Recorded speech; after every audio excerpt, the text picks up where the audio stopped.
Welcome to mega TV. నా పేరు రహీం. తెలంగాణలో ఫోన్ ట్యాపింగ్ కేసు విచారణ తీవ్ర ఉత్కంఠ రేపుతుంది.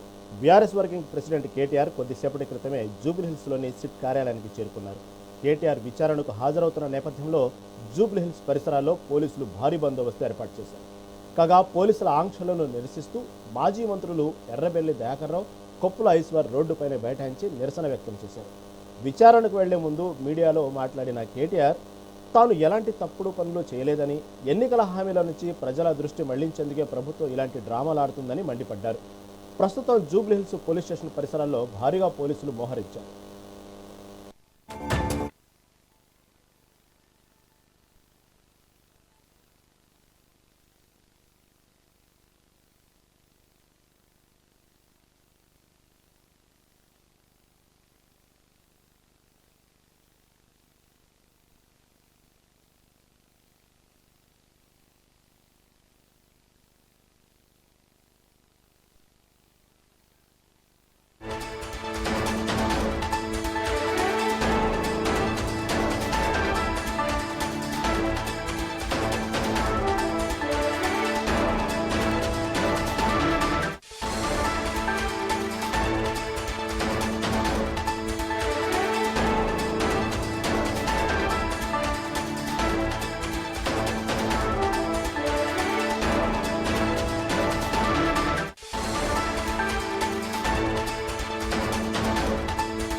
తెలంగాణలో ఫోన్ ట్యాపింగ్ కేసు విచారణ తీవ్ర ఉత్కంఠ రేపుతుంది.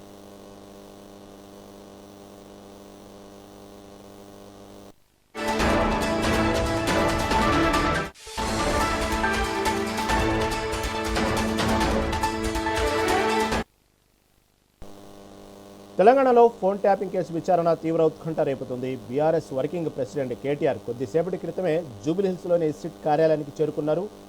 కేటీఆర్ విచారణకు హాజరవుతున్న నేపథ్యంలో జూబ్లీహిల్స్ పరిసరాల్లో పోలీసులు భారీ బందోబస్తు ఏర్పాటు చేశారు. కాగా పోలీసుల ఆంక్షలను నిరసిస్తూ మాజీ మంత్రులు ఎర్రబెల్లి దయాకర్రావు, కొప్పుల ఈశ్వర్ రోడ్డుపైన బైఠాయించి నిరసన వ్యక్తం చేశారు. విచారణకు వెళ్లే ముందు మీడియాలో మాట్లాడిన కేటీఆర్ తాను ఎలాంటి తప్పుడు పనులు చేయలేదని, ఎన్నికల హామీల నుంచి ప్రజల దృష్టి మళ్లించేందుకే ప్రభుత్వం ఇలాంటి డ్రామాలు ఆడుతుందని మండిపడ్డారు. ప్రస్తుతం జూబ్లీహిల్స్ పోలీస్ స్టేషన్ పరిసరాల్లో భారీగా పోలీసులు మోహరించారు. నుంచి మరింత సమాచారం మా రిపోర్టర్ హారిక అందిస్తారు.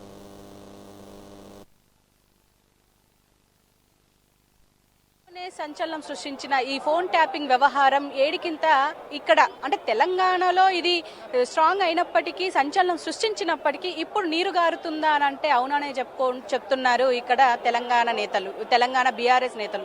అసలు ఏం జరుగుతుంది? అసలు సిట్టు విచారణ పేరిట ఇప్పుడు ఆల్రెడీ మొన్న హరీష్ రావు, ఫార్మర్ మినిస్టర్ హరీష్ రావుని పిలవడం, ఇప్పుడు అదే విచారణ అనంతరం కేటీఆర్ ని పిలవడం, ఇదంతా అసలు ఏం జరుగుతుంది? ఇది ఒక సీరియల్ టైప్ లో జరుగుతుంది అని చెప్పేసి ఒక పక్క బీఆర్ఎస్ నేతలు ఆరోపిస్తూనే ఉన్నారు. ముఖ్యంగా ఏదైతే కోల్ కి సంబంధించిన నైనీ కోల్ బ్లాక్ సంబంధించిన వ్యవహారం బయటికి రాకుండా చేసేందుకే ఇటు కాంగ్రెస్ ప్రభుత్వం ప్రయత్నాలు చేస్తుంది, శాయశక్తుల ప్రయత్నాలు చేస్తుంది అని చెప్తున్నారు. సృజన్ రెడ్డికి ఈ టెండర్ అప్పగించడం మీదనే ఇదంతా రాజుకుందనే చెప్పుకోవాలి.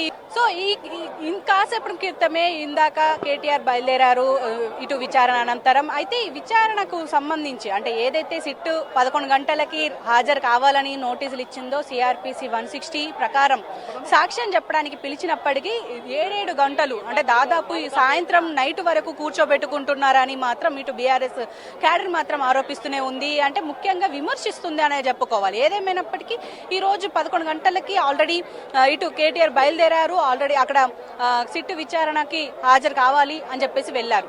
కానీ ఏం జరుగుతుంది అని మాత్రం మాట్లాడుకుంటే మాత్రం ఈ ఫోన్ ట్యాపింగ్ వ్యవహారం ఏదైతే ఉందో ఇది ఖచ్చితంగా ఖచ్చితంగా చెల్లేది కాదు అనేది చెప్తున్నారు. ఎందుకంటే ఇప్పటికే 2 సంవత్సరాలుగా దీని గురించి ఇటు ఒక పక్క అంటే ఆరోపిస్తూనే ఉన్నారు. బీఆర్ఎస్ ఫోన్ ట్యాపింగ్ చేసింది అని అంటున్నారు. కానీ దీనికి సరైన సాక్ష్యాలు చూపెట్టకపోవడం ఒక ఎత్తు అయితే, ఈ విచారణ పేరుతోని ఇంతకు ముందు వరకు అధికారులను విచారించడం చూసాము.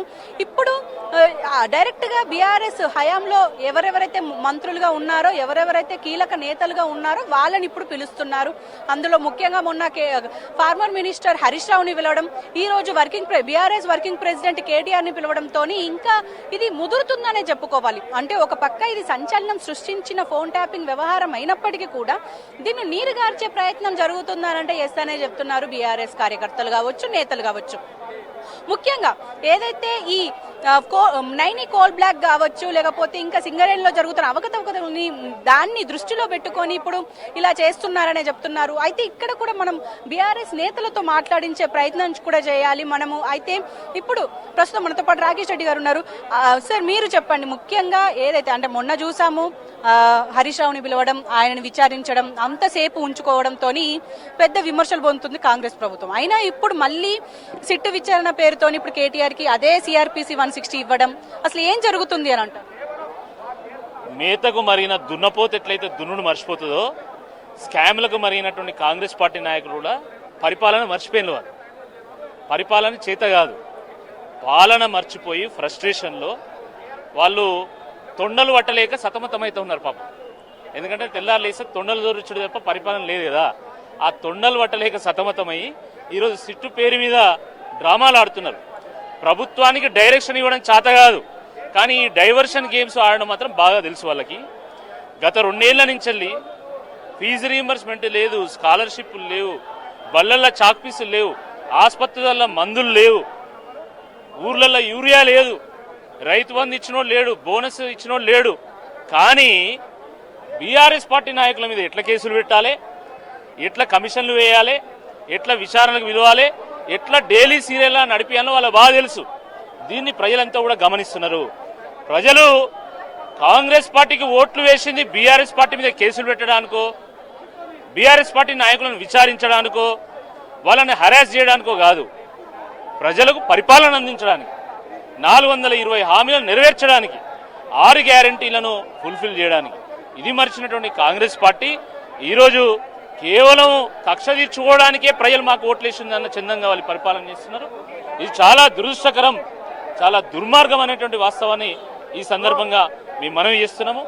ఇప్పుడు ముఖ్యంగా ఏదైతే అంటే మొన్న జరిగిన హరీష్ రావు మీటింగ్, ఏదైతే సిట్టు విచారణ ఉందో దాన్ని మీరు అనవసరంగా హైప్ చేస్తున్నారు, అనవసరంగా మీరే డైవర్ట్ చేస్తున్నారు అని చెప్పేసి కూడా అటు కాంగ్రెస్ నేతలు ఆరోపించడం మనం చూసాం. అంటే ఏదైతే అంటే విచారణ కోసమే పిలిచారు కదా, అరెస్ట్ కాదు కదా అని చెప్పేసి కూడా మాట్లాడుతున్నారు. హైకోర్టు ఇప్పటికే దాంట్లో క్లీన్ చిట్ ఇచ్చింది, సుప్రీంకోర్టు కూడా క్లీన్ చిట్ ఇచ్చింది. మరి సిట్టు వాళ్ళు ఎందుకు పిలుస్తున్నారు?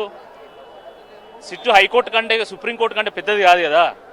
సిట్టు పరిస్థితి ఎట్లయిపోయిందంటే, రేవంత్ రెడ్డి గారు సిట్ అంటే సిట్టు, స్టాండ్ అంటే స్టాండ్. రేవంత్ రెడ్డి గారు హార్వర్డ్ వేన్లు.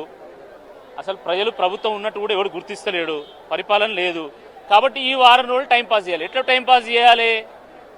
ఇక ఈ సిట్టు పేరు మీద కేటీఆర్ గారిని పిలవాలి, హరీష్ రావు గారిని పిలవాలి, వాళ్ళని ఇబ్బంది పెట్టాలనేటువంటి ఒక దుర్మార్గమైనటువంటి ఆలోచన ఈ ప్రభుత్వం చేస్తూ ఉంది. అసలు వాస్తవం ఏంటంటే సింగరేణిలో కాంగ్రెస్ పార్టీ నాయకులు చేస్తున్నటువంటి 1000 కోట్ల కుంభకోణాన్ని బీఆర్ఎస్ పార్టీ బట్టబయలు చేయడంతో మూతిగాలిన పిల్లిలాగా ఎగిరెగిరి పడుతున్నారు. వాళ్ళు మోసమర్రకుండా అయిపోయింది కాంగ్రెస్ పార్టీ వాళ్ళకి. కాబట్టి ఎట్లానే చేసి కేటీఆర్ను, హరీష్ రావును అరెస్ట్ చేయాలని కుట్ర పన్నుతున్నాం. మరి అరెస్ట్ చేయరాదు, ఎందుకు అరెస్ట్ చేస్తలేరు? అరెస్ట్ అనగానే రేవంత్ రెడ్డి గారు లాగు దడుస్తున్నది. ఎందుకంటే వాళ్ళు ఏం లేదు, అలా వాస్తవానికి ఏం లేదు, ఫోన్ ట్యాపింగ్లో ఏమీ లేదు. అసలు వీళ్ళు చెప్తున్నటువంటి ఏ కుంభకోణంలో కూడా బీఆర్ఎస్ పార్టీ చేసింది ఏమీ లేదు. కాబట్టి అది నిలబడేది కోట్ల. కాబట్టి ఏం చేయాలనో అర్థం కానటువంటి పరిస్థితుల్లో ఈ రకంగా విచారణ పేరు మీద ఈ రకంగా టైంపాస్ చేసి మళ్ళీ మేము విచారణకే పిలిచినాం కానీ అరెస్టు విలువలేదని చెప్పి ఈ దొంగ నాటకాలు ఏవైతున్నాయో వీటిని ప్రజలు గమనిస్తున్నారు. తప్పకుండా న్యాయస్థానంలో తప్పకుండా మేము నేర్చుకుంటాం. అంటే మళ్ళీ నెక్స్ట్ టార్గెట్ మాత్రం కేసీఆర్ అయి ఉంటుంది అని చెప్పేసి ఒక పక్క ఒక టాక్ నడుస్తుంది. అంటే ఒకవేళ కేసీఆర్ ని పిలిచేంత ఉంది అంటారా సిట్ అధికారులకి? కేసీఆర్ గారితో పెట్టుకోవడం అంటే అగ్గితోని చెలగాటం ఆడడం. ఆ అగ్గి కాంగ్రెస్ కోటను కూల్చేస్తుంది, కాల్చేస్తుంది. ఇది గుర్తుపెట్టుకుంటే బాగుంటుంది. ఏం చేసిందని కేసీఆర్ గారిని మీరు అరెస్ట్ చేస్తారు? ఏం చేసిందని కేసీఆర్ గారిని మీరు ఈ విచారణకు పిలుస్తారు? బీడుపడ్డటువంటి తెలంగాణను పచ్చబడడమే ఆయన చేసిన తప్ప. ఆకలి కేకల తెలంగాణ, ఆత్మహత్యల తెలంగాణను అన్నపూర్ణ తెలంగాణగా మార్చడమే ఆయన చేసిన తప్ప. వెనుకబడ్డటువంటి తెలంగాణను ఈరోజు దేశంలో పర్ క్యాపిటాలో జిఎస్డిపిలో నెంబర్ 1గా మార్చడమే కేసీఆర్ గారు చేసిన తప్ప. దేనికనే కేసులకు పిలుస్తారో, దేనికి విచారణ పిలుస్తారో చెప్పాల్సినటువంటి అవసరం ఉంది. దమ్ముంట ముట్టుకోండి. తెలంగాణ బగ్గుమంటది, తెలంగాణ బగ్గుమంటది. దాంట్లో కాంగ్రెస్ పార్టీ కాలిపోతుంది. ఇది గుర్తుపెట్టుకుంటే కాంగ్రెస్ పార్టీకి భవిష్యత్తు ఉంటుంది. లేకపోతే కాంగ్రెస్ కోటలో గరికపోస కూడా మొలవదు. ఇది ఇది ఇది ఇది గుర్తెరగాల. Okay sir, thank you. So చూస్తున్నారు కదా, అంటే మొత్తానికి కేసీఆర్ కానీ, కేటీఆర్ని కానీ, హరీష్ రావుని కానీ ఇప్పుడు మీరు అంటే విచారణ అనంతరం పిలిచే అవకాశాలు ఉన్నాయేమో, కానీ ఖచ్చితంగా దీనికి